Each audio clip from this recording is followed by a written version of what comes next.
The Island of Dr. Moreau by H.G. Wells. Introduction. On February the 1st, 1887, the Lady Vane was lost by collision with a derelict when about the latitude 1 degree south and longitude 107 degrees west. On January the 5th, 1887, that is 11 months and 4 days after, my uncle, Edward Prendick, a private gentleman, who certainly went aboard the Lady Vane at Callao, and who had been considered drowned, was picked up in latitude 5 degrees 3 minutes south and longitude 101 degrees west, in a small open boat of which the name was illegible, but which is supposed to have belonged to the missing schooner Ipecacuanha. He gave such a strange account of himself that he was supposed demented. Subsequently he alleged that his mind was a blank from the moment of his escape from the Lady Vane.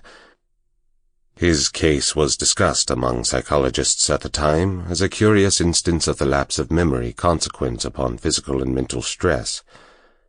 The following narrative was found among his papers by the undersigned, his nephew and heir, but unaccompanied by any definite request for publication.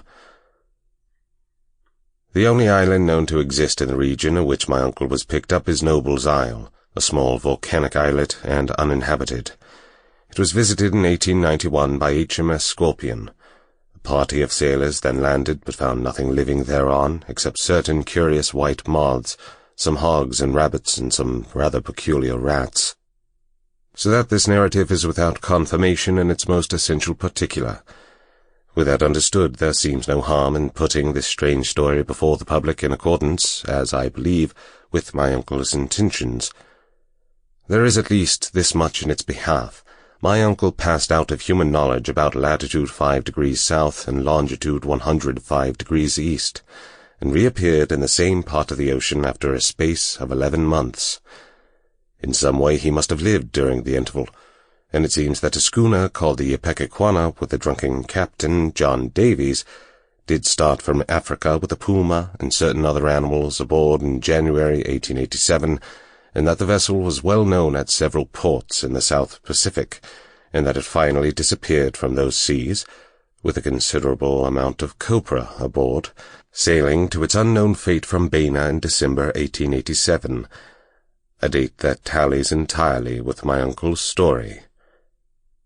Charles Edward Prendick. The story written by Edward Prendick. End of section 1.